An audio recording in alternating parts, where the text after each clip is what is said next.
Mr. P. What have we got for you this time? Well, it's the July edition. We've got PICARD, some little nuggets of information we've dug up with a little help from the internet. We've also got some news on Lucifer and on the Orville, some interesting news there. And we've got Crisis on Infinite Earths, quite a bit to talk about there. We've pulled up quite a bit of information today about that, so need to listen to that. And we'll finish with results of the last poll that we did on Twitter, which was finished last Sunday. That was asking for your favourite TV and film vehicle. So watch to the end and you'll see who the winner was. So, PICARD. Yes. We did a quick reaction video just the other week. We did. Where we kind of just said, that was awesome. Yeah, we just watched it real quick, didn't we? Watched it through a few times, went, that's awesome, and that's it. Yeah. And when you re-look through in detail and you start to analyse it to work out what's happening and what's not. What? Yeah. Plus, once you've watched the panel from San Diego Comic Con, SDCC, when we watched that, we got some more nuggets of information from that. Plus, since the trailer came out from then, a lot of the people like Brent Spiner have been online and told us bits and pieces of information. Various interviews, haven't they, where a little bits more of information's come out, hasn't it? I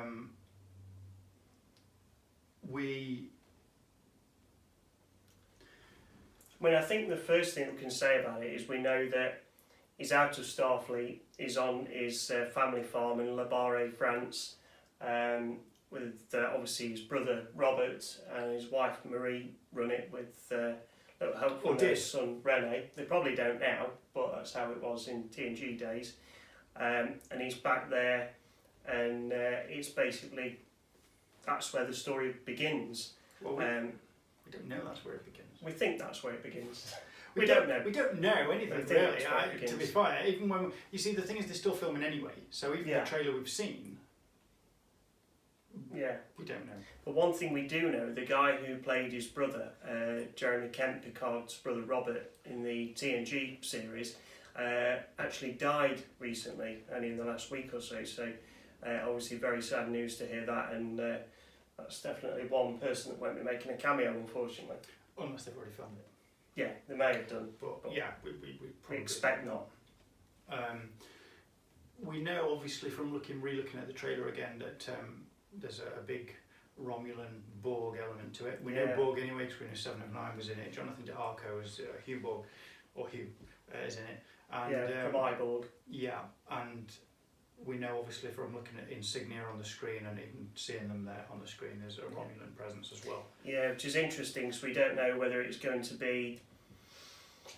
we don't really know whether it's going to be the Romulans adopting Borg technology, or it's going to be some sort of weird Romulan-Borg alliance, or it's going to be their kind of version of the Borg technology using adapted Borg nanoprobes, nanoids, something like that.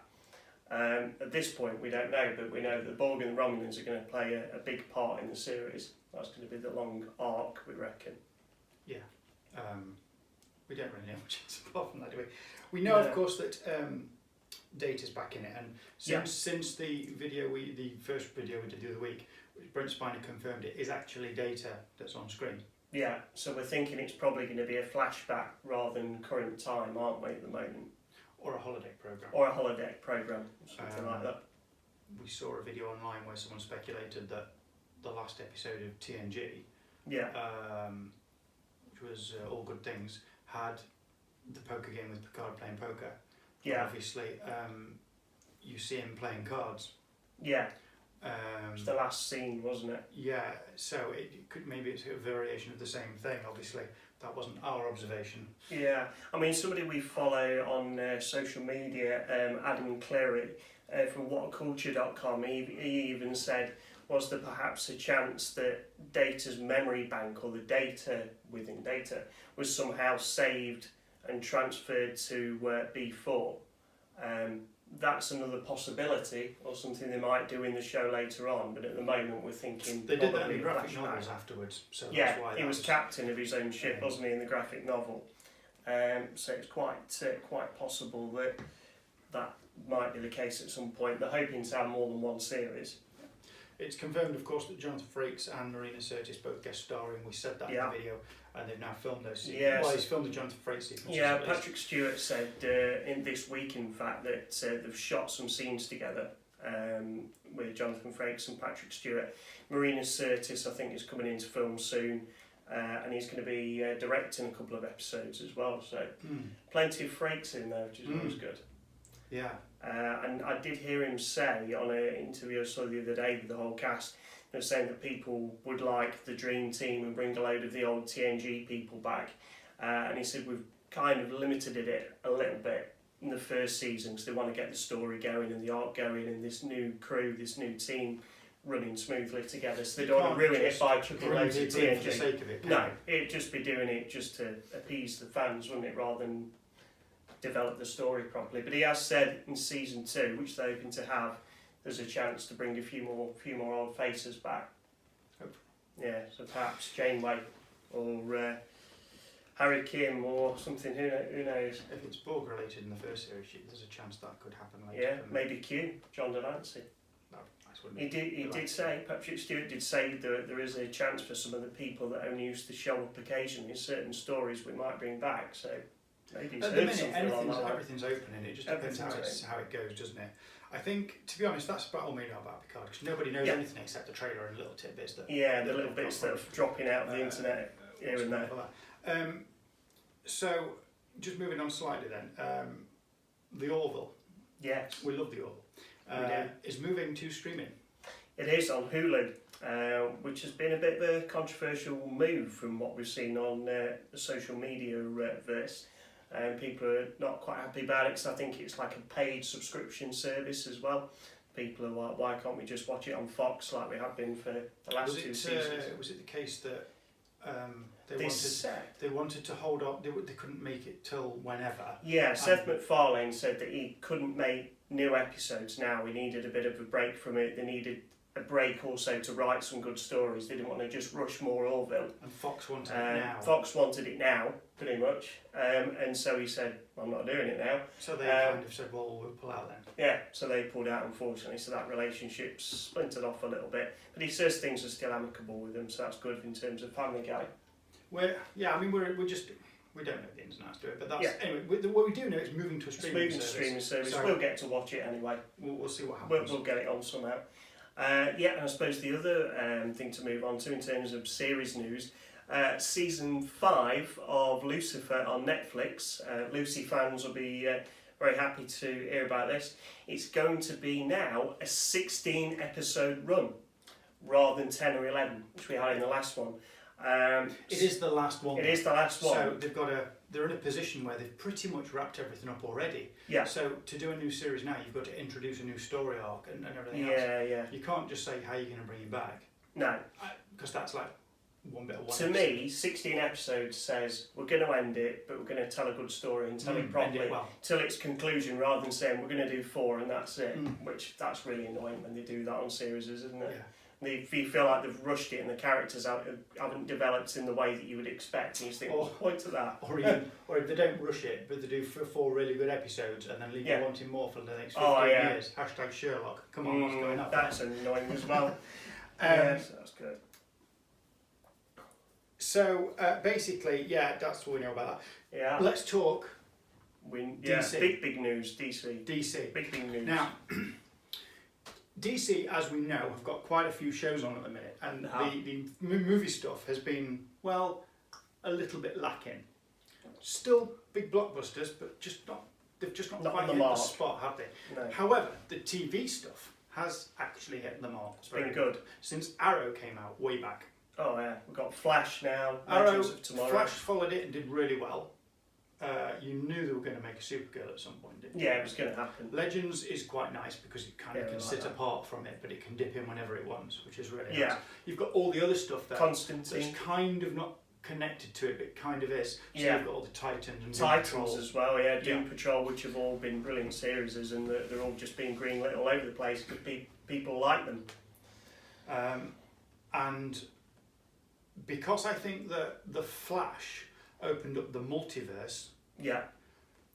they can do anything. Yeah, they said, I can't remember how many Earths it is, there is an official number. I've got 52 in my head, but it might be more. We could be wrong, so let us know on that if you know how many Earths there actually is in the multiverse. But I think it's in that ballpark. I think there's multiple.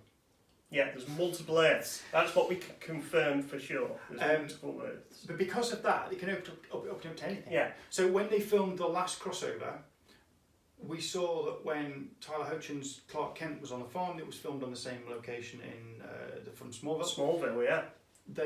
Which then you start to think, ooh. They also used the Save Me song as well, which was quite nice. Ready Zero, yeah. that was quite lovely when that came. I was like, yes! But the big news, I suppose, about the new crossover, yeah, which is coming next year, is next year or this year? Next year. This year. End of this year. Yeah, so I think it's towards the end of this year, start next year, isn't it? Crisis on Infinite Earths. Well, Yeah. there you are. There's Infinite Earths. Infinite Earths. solved That's how that many there problem. is. We've solved it. We are going to have. Oh, this is great. I love this. Brendan Ruth is going to suit up as Superman again. First time since the 2006 movie. In Superman Returns. Directed by Bryan Singer. And what I like about this is he's playing a different Superman as well. Yeah. He's actually going to be playing the Kingdom Come comic version of Superman, which we're not all that familiar with. We're not, although we love the clip of him revealing the T-shirt at Comic Con. But he is an older Man of Steel, which is interesting because on Titans they've got Ian Glenn coming in as an older Bruce Wayne and Batman. Yeah. They're going a certain way here, aren't they? Yeah. They're let's go forward, see how they're coping up in their older days, their older life. So that's going to be very interesting to see how he plays an older Superman. I liked his Superman from Returns. Yeah, it was a good film. I mean, as we said earlier, it actually grossed $391 million at the box office. So everybody kind of thinks it didn't do that well. It did do well at the box office. It's just that they only broke even because they spent so much on making it. Yeah. It was a shame. They had a three-picture deal, and I know that Bryan Singer had said the second one was pretty much all going to be action. But anyway, we got the nice John Williams soundtrack as well, didn't we? Well, Bryan Singer said that he would only do the film if he had access to the original score. Yeah, and the Marlon Brando stuff as well. And the audio stuff, which they spent a lot of time retouching up and getting just right. Yeah, remastering. It was really good. But still, not only is I never said Bryan Singer's back. No, not only is Brendan Ruth back as Superman as well, but Burt Ward, we just mentioned Batman. Burt Ward, who was the original Batman in the 60s, is coming back to play an older version of Robin. An older version of Robin, but it's actually it's from the 66 Batman series, it's that version of Robin, but obviously older, like we said. But it's on an alternative Earth where Batman is dead. Which is gone. Something's gone wrong and there's just Robin left. Which is interesting. Because that's similar to Titans as well. The crossover with the new Batgirl TV series, was it Batwoman? Batwoman, I think. Yeah. Which we've already met in the previous crossover. Yeah. That'll be interesting. I think that if they go that way. Yeah, it's going to be like the biggest mega crossover event ever, isn't it? When we do it, because they're all going to be in it. It's going to be Supergirl, Arrow, Flash, Legends, Linda Carter's Wonder Woman. Yeah, they're bringing her back as well. And it's sounding like, if they get everything sorted out properly, Tom Welling is coming back as Superman as well. Yeah. I imagine he'll be playing an older Superman because he's older. So you can't imagine they'll try and touch him up and make him as he was in Smallville. I wonder if they just simply do. No, okay, yeah, I think we're just wondering if he'll take his baseball cap off. He didn't at the photo shoot that we went to. He said it was a secret and a surprise. He wouldn't remove it, but I'm sure the studios will have something to say about that. I think they're also trying to link it as well, DC, aren't they, between the streaming series, the movies, TV series. I think they're trying to connect it all a little bit better. If they do, then they need to. Nice. Well, if they do a film, are they then going to use the TV actors for the film instead of? Well, this was the big thing back in the day, wasn't it? When there was a big hoo-ha over when they were on about the Flash movie, and they said that Grant Gustin wasn't going to be in it, and Stephen Amell was a bit like, but he's really good as the Flash. He's known as the Flash. He could handle movie acting. Why not use him? Having said that, Ezra Miller did a good job in He did. Justice League. Yeah, I did quite like his Flash. I mean, that's kind of been put on hold at the minute, hasn't it? Like all the other DC standalone movies, Cyborg's gone a bit quiet, Flash has gone a bit quiet. We've only really got The Batman, which is coming back. Obviously, Aquaman. It's interesting, they're doing The Batman, yet in all these crossovers we've not seen a Batman. No, not yet. Well, we're in Titans, but it'll be an older one. Yeah. So that'll be very interesting. But yeah, they seem to be trying to repair the damage a little bit, don't they? They do. After they've kind of made a bit of a mess of the Justice League and Batman v Superman, that was quite a couple of heavy blows there, wasn't it? That upset a lot of people and disappointed a lot of people. And then you had the fact that Marvel would have come out with all these big movies like Endgame and Infinity War and Thor, which has been really popular, and Guardians. And yet there was parts of the new DC films that I thought was really good. Yeah. There were more little nods to, you know, they used the John Williams score and the original Batman score. Yeah. When I say original Batman score, I mean from the Tim Burton films, the '89 film, in Justice League. Yeah. Things like that, just little tips of the hat. Yeah, I really liked. It's a shame. Didn't we say in the I can't remember whether it was Justice League or it was Batman v Superman, where they used a little bit of the '89 Batman movie music, didn't they? There was kind of a little bit of the theme. We just went, ooh. I've just said that. Have you?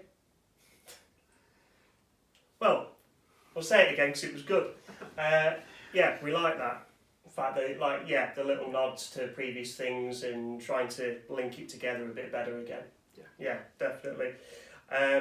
What we ought to tell you to do is, if you're still in DC, if you head on to Instagram and look at Brandon Routh and Tyler Hochin's feeds, you can see Brandon Routh training up to get back into super shape, doing his weights and his running and everything else in the gym to get back into out of Ray Palmer and back into Superman. And there's some quite good banter between the two of them. They're kind of calling each other brothers, and some quite nice super banter going on the social media verse. Has Henry Cavill got on there yet and said, I think you've got a way to go yet? Yeah, he probably will do, won't he? Cavill did well. Yeah, so to be fair, there's a lot going off, and it's going to be a bittersweet, really, crossover, because we've got the end of, the end of Arrow. Yes. That comes to an end at the end of the next series. series. They posted the photo of the final season, didn't they, on Twitter the other day, with the script. So how that's going to fit into the Crisis crossover, we don't know. Yeah, we don't know. And of course, there's no Emily Beck records, is there? No Felicity Smoke, no Overwatch. Where I still think they're going to kill someone off. Yeah, they probably will. But, you can't see them keeping all them characters going, can you, if they're not going to do any more Arrow? Just the main ones. They'll probably keep Oliver Queen somewhere. I don't know if they will. Won't they? I don't know. Maybe they'll kill him off. I don't know. I think they're going to really throw a curveball in and do something. Well, they've got to do something like that with Marvel getting rid of all those heroes in Infinity War. Well, they haven't got to. They haven't got to. I think they need to put a shock factor in. Yeah, a shock factor in to make people go, oh, I want to see the next one, see what happens. So, but we need to talk about LFCC, London Film and Comic Con at Kensington Olympia. We went for the day yesterday, just for the Saturday. What did you reckon to this year's convention event? It was hot. I thought it was going to say warm, actually, but it was very sweaty. The temperature had been, obviously, in the UK, as the last week's been really high, record-breaking, especially Thursday. And the Olympia, if you've never been to London, the Olympia Convention Centre, as it is, was built a long, long time ago just for conventions, 18 something. Yeah, very, very long time. And it's got a really nice, lovely sort of glass roofs at the top, which is lovely, except it does keep the heat in, and it does warm up like a greenhouse a little bit. Yeah, if you get the sun on it as well, it's especially hot.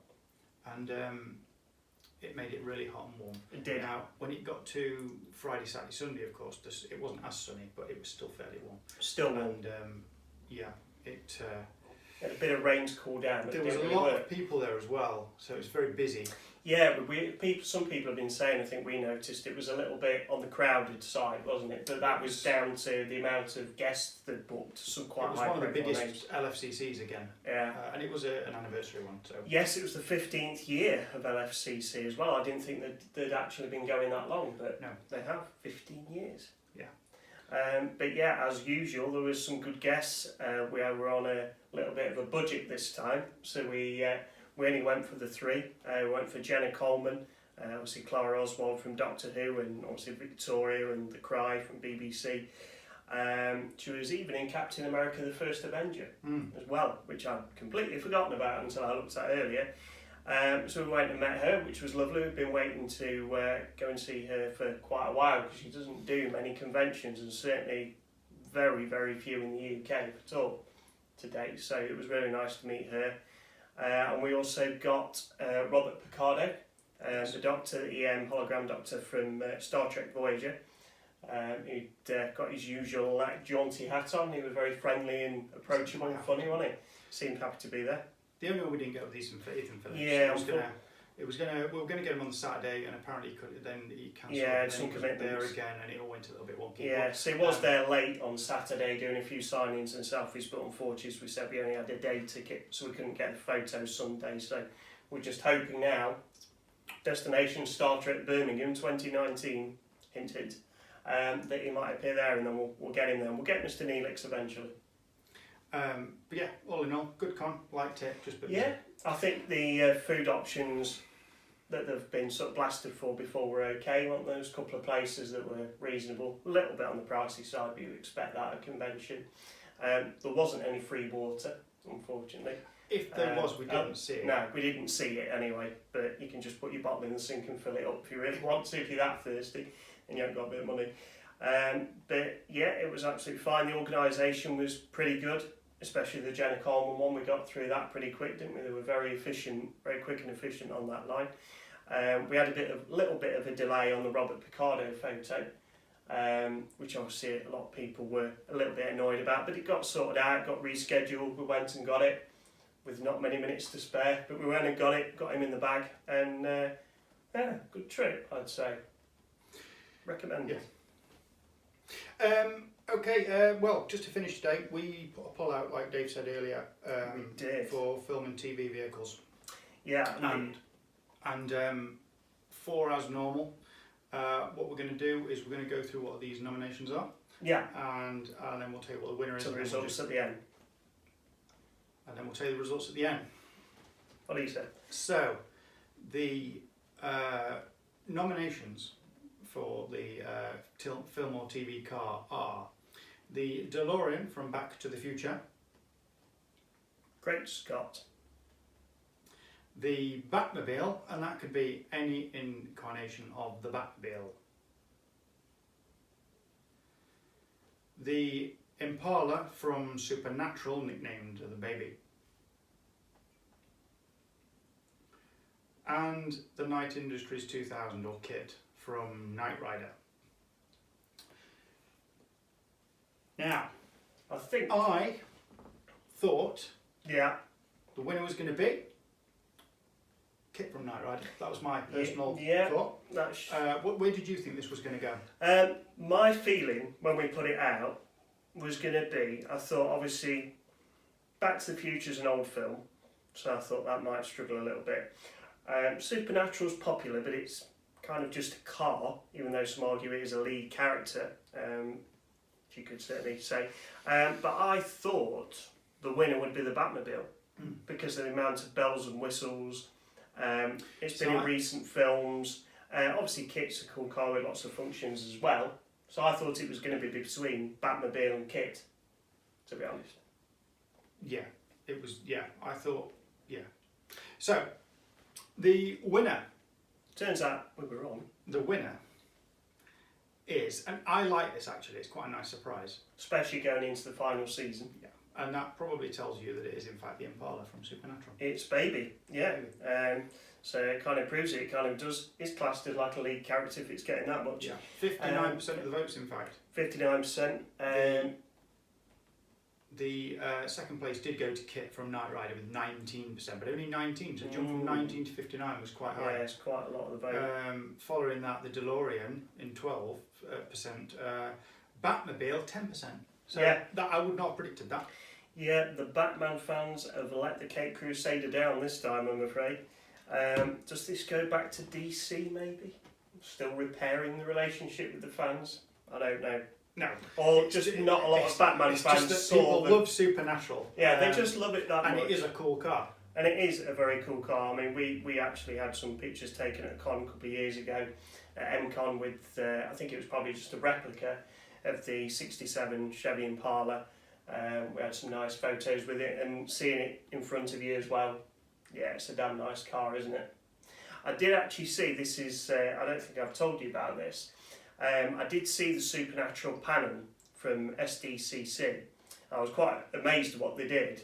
They handed out a load of tokens to the people in the audience before the panel started, and then they did the normal Q&As. They didn't say what the chips with the numbers on them were for, so they assumed it was for some sort of raffle prize, like an autograph or a photo or an exclusive print, something like that. Got to the end, and it said, right, we're going to do the award of the prize, and they said the person that wins will win the only other original modded 67 Impala from Supernatural that was actually used in the show. And so this lady in the audience actually won a Chevy Impala. They actually said, right, congratulations, you've won. Obviously she was a bit shell-shocked, as you'd imagine. She was getting that, and they just basically said, we don't know. It was quite funny. You had Dirk Benedict, you had Richard Spate and Rob Benedict on stage, and they were like, we're not quite sure how we're going to get it to you. Might have to get God to transport it over somehow with the click of his fingers. But they said, no, we'll get some sort of courier, we'll get it to you some way. You won a car, love. So yeah, that was brilliant. I thought, I'm amazed they gave a car away. It's very rare you get that. I was quite surprised. I didn't realise they did this, and apparently they do it all the time. Because when Smallville finished filming, they actually did just an auction of all they auctioned and sold off. They sold everything, Yeah. Furnishings that they don't need, and fixtures to props to costumes to the whole lot. They just get rid of it all if they don't need it anymore. Blind. So up in Vancouver, where they filmed Smallville, they just auctioned the whole lot off. So you can get like chairs and tables used under Talon and things like that. Yeah. You sometimes do similar We're so things used to to not doing that, because like with Star Trek, they keep everything to one display. Yeah. Although they DST, they did do a little bit, didn't they? They had a few things from certain Star Trek series that they were auctioning, didn't they, for a charity when we went one year. Yeah, Christie's did the big Star Trek auction where they did auction everything away, but until that point, they've not done anything. They've kept everything. Stored it. And you go on like studio tours, like at Warner Brothers, and they've got like all the props and things. So you just think, well, they keep them. But a lot of the time with the shows, they do just get rid of a lot of stuff. Yeah, I did see the newly done up original Enterprise at the Aviation Museum at part of the Smithsonian campus. That looks pretty good. It does look pretty good. You'd definitely go and see that and have a photo stood by that side profile if we had the money to go to America. That's one for the list. And I'm afraid that's all we've got. Yeah, I think on that terrible disappointment, it's time to end. Yes. Our thanks, as we said earlier, to all the information we've stolen from other people for this video. Not all of it, some of it. Some of it was research. But exciting things coming up from DC. Exciting things coming up in Supernatural last series. We'll see how that goes, because we don't know how it's going to end. What they're going to do. We've got an idea. Obviously, I've seen a bit more than you, so I've got a bit more of an idea. But yeah, it's going to be an interesting season. And exciting things coming from Lucifer, a longer series. Yeah, a longer series for them 16 episodes. A lot of love for the Lucy fans.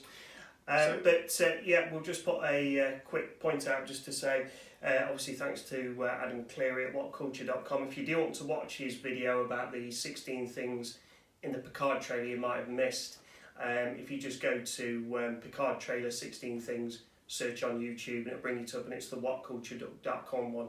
It's pretty good. And that's it. We'll catch you next time. Catch you next time.